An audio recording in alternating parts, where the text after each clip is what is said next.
Buenas noches hermanos, ¿cómo están? Espero que estén todos muy bien.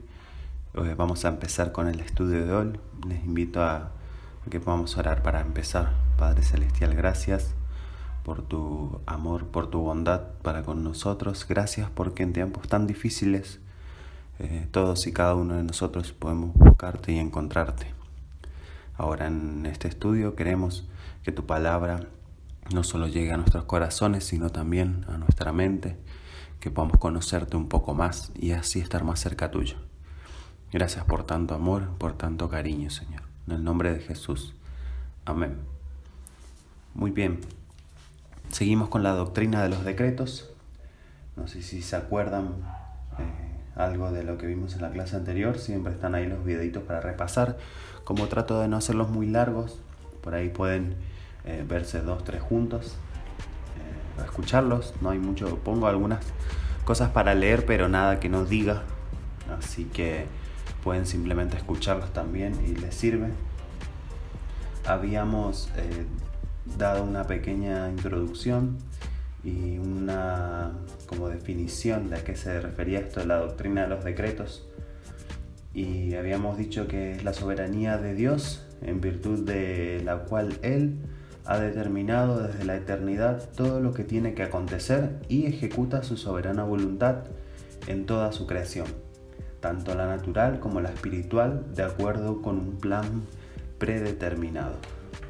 Esto nos hacía ver cómo el Señor era el que daba los decretos, el que está apto para decretar y dejar de decretar cosas, y no nosotros, no los hombres, no cualquiera. Es el Señor el que ya armó todo desde la eternidad para que nosotros podamos ser salvos y llegar hasta Él. Recuerdo otra vez esta frase que dije la clase pasada: la teología no es filosofía. La teología no pretende descubrir la verdad ni conciliar lo que enseña como verdadero con todas otras verdades que podamos conocer. El lugar de la teología es simplemente declarar lo que Dios ha revelado en su palabra y vindicar estas declaraciones hasta donde sea posible frente a objeciones o equívocos que se puedan presentar. Debemos tener especial cuidado en este estudio humilde que hacemos de la teología, y especialmente cuando hablamos de las obras de Dios, de los actos que lleva a cabo Dios. Dice 1 Corintios 2:11: nadie conoce las cosas de Dios sino el Espíritu de Dios. Así que eso es lo que tratamos de hacer en este momento, que el Espíritu Santo nos hable y nosotros poder conocer un poco más de Dios. Hoy vamos en lo que es la doctrina de los decretos. Vamos a ver la naturaleza de los decretos divinos. Las he ido separando creo que son 5, y vamos a ver un poco las características de estos decretos del Señor. Uno de las primeras naturalezas de estos decretos es que la gloria de Dios es la causa final de todos sus decretos. Todo el plan de redención y la dispensación de su gracia es designado para revelar la gloria de Dios. Vamos a leer en 1 Corintios 1, 26 al 31 este pasaje tan conocido: pues mirad, hermanos, vuestra vocación, que no sois muchos sabios según la carne, ni muchos poderosos, ni muchos nobles, sino que lo necio del mundo escogió Dios para avergonzar a los sabios, y lo débil del mundo escogió Dios para avergonzar a lo fuerte. Y lo vil del mundo y lo menospreciado escogió Dios, y lo que no es, para deshacer lo que es, a fin de que nadie se jacte en su presencia. Mas por él vosotros en Cristo Jesús, el cual nos ha sido hecho por Dios sabiduría, justificación, santificación y redención, para que, como está escrito, el que se gloría, gloríese en el Señor. Cuando los protestantes se dividieron en la época de la Reforma, fue principalmente en este punto. Las iglesias luteranas y reformadas se dividieron ya de que la Reforma sucedió con los católicos. Después otra vez se subdividió, y bueno, hasta nuestros tiempos que hay muchísimas divisiones de iglesias, pero era en este tema, en que las iglesias reformadas admiten esta supremacía y soberanía de Dios en todas las operaciones de providencia, de gracia, y todo lo adjunta para su gloria. Mientras que las primeras luteranas tendían un poco más al error de restringir esto a que Dios lo hacía por el hombre o para el hombre, cuando nosotros entendemos que todo lo que hace Dios es para su gloria y nada más. Así también nosotros todo lo que hacemos tiene que ser para su gloria y nada más. Vamos a pasar a otro apartado, es que los decretos son reducibles a un propósito. Se dice todo el tiempo los decretos porque no son muchos, sino un solo decreto y con un propósito único. No es que se van formando sucesivamente conforme aparecen emergencias, sino que todas forman parte de un plan que lo abarca todo. Es que estamos hablando de Dios, que es un ser infinitamente perfecto. El inmenso esquema de la creación, la providencia y redención se encuentran en la mente divina como un solo propósito, aunque incluyendo una infinita multiplicidad de causas y efectos. Por eso nosotros hablamos de los decretos, pero son todos, como dije recién, un solo propósito, uno solo y un propósito único. Pasamos a otra naturaleza de los decretos. Los decretos de Dios son eternos. No se puede suponer que Dios tenga un determinado momento o planes o propósitos que no tuviera en otro.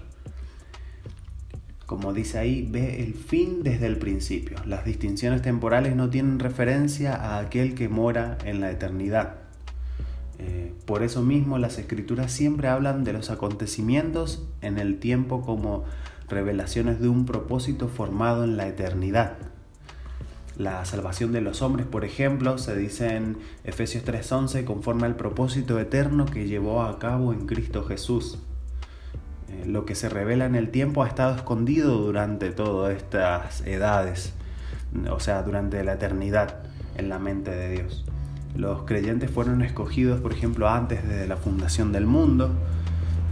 Segunda Timoteo 1:9, quien nos salvó y llamó con llamamiento santo, no conforme a nuestras obras, sino según el propósito suyo y la gracia que nos fue dada en Cristo Jesús antes de los tiempos de los siglos. Así es como las Escrituras lo presentan constantemente. La historia en todos sus detalles, e incluso en los más minuciosos, es sencillamente el desarrollo de los eternos propósitos de Dios. No es algo que se le va ocurriendo en el momento al Señor.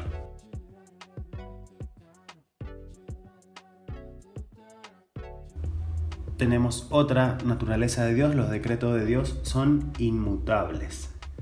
El cambio de propósito surge a veces por falta de sabiduría o a veces por carencia de poder. Como Dios es infinito en sabiduría y en poder, no caben en Él, no pueden haber en Él emergencias imprevistas ni medios inadecuados que lleven al Señor a modificar su postura o intención original. Por ello que decimos esto, que para Él no existen causas que puedan originar cambios. Santiago 1:17, muy conocido, que lo anoté ahí, no hay mudanza ni sombra de variación. Hay múltiples citas bíblicas que nos hablan de esto, ¿no? Del Señor, que Él tiene ya todo bajo control y no cambia según la situación, sino que Él ya decidió esa situación así tal y cual como sucede. Y vamos a ver la última naturaleza de los decretos, es que los decretos de Dios son eficaces, que es decir, aseguran el cumplimiento de lo que Él decreta. Todo lo que Dios ordena previamente tiene ciertamente que suceder, sea que Él haya determinado llevarlos a cabo por su propio poder o simplemente permita que sucedan por acción de sus criaturas. Desde la eternidad Dios ya conocía que Satanás tentaría a nuestros primeros padres y que a estos caerían, y que Él enviaría a su Hijo a morir por ese pecado, por los pecadores. Algunas cosas se propone llevarlas a cabo, otras decreta permitir que sean llevadas a cabo. La próxima clase va a estar interesante, vamos a ver objeciones a la doctrina de los decretos, porque si han estado un poquito conectados con estas clases y al menos les pude hacer llegar algo de todo lo que quiero transmitirles, se van a dar cuenta que es una doctrina bastante complicada en el sentido de que te hace pensar que, bueno, ya está todo dado, entonces, ¿qué más nos toca hacer? Te deja como ese panorama, no sé si es desolador la palabra, porque es Dios, nuestro Dios amado, el que tiene el control de todo, pero te da una sensación de que estás viviendo algo que no es nada nuevo, que no importa lo que venga, ya estaba todo dicho. Entonces tenemos que lograr comprender, como siempre decimos en teología, que estamos tratando con el Rey de Reyes, el Señor de Señores, el Creador de todo. Y nosotros estamos bastante lejos de eso, pero estamos cerca en que nos ama con amor eterno.